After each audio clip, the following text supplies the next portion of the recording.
महाराष्ट्र में corona virus के बढ़ते मामलों को देखते हुए बीएमसी के अतिरिक्त आयुक्त सुरेश काकानी ने होटल, रेस्टोरेंट, बार, फूड कोर्ट और बैंक्वेट के मालिकों को चेतावनी दी है। उन्होंने कहा कि इन स्थानों पर कोरोना नियमों का पालन नहीं किया जा रहा है। लगातार मिल रही ऐसी शिकायतों ने बीएमसी की चिंता बढ़ा दी है। काकानी ने कहा कि अगर इन स्थानों पर कोरोना नियमों के उल्लंघन का मामला बढ़ा तो हम इनके खुलने और बंद करने के समय पर पुनर्विचार करेंगे। काकानी ने कहा कि नियमों के उल्लंघन की वजह से अगर केस बढ़ते हैं तो बीएमसी होटल, रेस्टोरेंट, बार, फूड कोर्ट को खोलने और बंद करने का जो समय दिया गया है उसमें कटौती कर सकती है। राज्य सरकार के मिशन बिगिन के तहत बीएमसी कमिश्नर आई.एस. चहल ने 6 फरवरी को सर्कुलर निकालकर मुंबई होटल, रेस्टोरेंट और बार को खोलने बंद करने का समय बढ़ाकर सुबह 7 बजे से रात 1 बजे तक कर दिया था। गुजरात निकाय चुनाव के लिए मतदान शुरू हो गए हैं। प्रदेश में 6 नगर निगमों के लिए वोट डाले जा रहे हैं। इस दौरान गृह मंत्री अमित शाह ने भी अपना वोट डाला।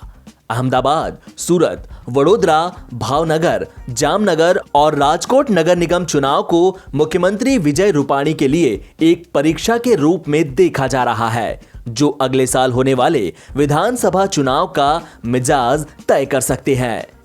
अमित शाह ने निकाय चुनाव में अहमदाबाद में मतदान किया।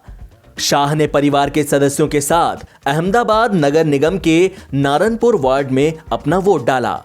कुल 575 सीटों के लिए मतदान होगा, जिसके लिए 2276 उम्मीदवार मैदान में हैं। इनमें से बीजेपी के 577, कांग्रेस के 566, आम आदमी पार्टी के 470, एनसीपी के 91, अन्य दलों से 353 और 228 निर्दलीय उम्मीदवार हैं। चुनाव की मतगणना 23 फरवरी को होगी। महाराष्ट्र के यवतमाल में होने वाली किसान महापंचायत को प्रशासन ने अनुमति नहीं दी है। कोरोना संक्रमण के खतरे को देखते हुए यह फैसला लिया गया। महाराष्ट्र में 2 दिन लगातार 6000 से ज्यादा लोग कोरोना से संक्रमित पाए गए हैं। वहीं भारतीय किसान यूनियन के नेता राकेश टिकैत ने कहा कि महाराष्ट्र के कुछ हिस्सों में धारा 144 लगा दी गई है। कोरोना के बढ़ते मामलों को देखते हुए अधिकारियों ने मीटिंग की इजाजत नहीं दी। महाराष्ट्र वहाँ पे एक तो लॉकडाउन लग गया और कुछ शहरों में धारा 144 लगा दी कोविड के उससे, और परमिशन वहाँ पे अधिकारियों ने नहीं वहाँ पे दी कोई भी मीटिंग की कोविड के चलते, तो इसलिए नहीं वहाँ पे हम जा पाए। क्या कोविड की तरफ से परमिशन नहीं दी गई है, क्या और कारण आप मानते हैं? कोविड का रहा, कोविड का ही वो बताते रहे अधिकारी हैं। सर, कल एक अहवाल किया था जिसमें आपने कहा है कि किसान अपनी फसल को बर्बाद कर रहा है। ये कहा है कि 7 बीघे जमीन किसान ने उसको ट्रैक्टर चला के फसल को बर्बाद कर दिया। फसल को बर्बाद ये कर दिया कि भाव नहीं उसको मिल रहे, वो वेजिटेबल्स या कोई चीज थी तो भाव नहीं मिल रहे, जिस हिसाब से उसकी कीमतें गिरी है। ठीक है, तो कीमतें बहुत स्पीड से गिर रही हैं अभी, और यही तो लड़ाई है भाई। आज भी हजारों ट्रक हर रोज धान उत्तर प्रदेश और बिहार से सेंद्रू पे जा रहा है, और वो 700 से 900 रुपए की खरीद पे जा रहा है, और महंगे दामों में बेचा जा रहा। तो अगर कीमतें किसानों को मिले तो कोई दिक्कत ही नहीं है, यही तो समस्या है। भारत में कोरोना वायरस के 14,264 नए मामले सामने आने के साथ ही संक्रमण की कुल संख्या बढ़कर 1,09,91,651 हो गई। लगातार चौथे दिन नए दैनिक मामलों में वृद्धि दर्ज की गई है।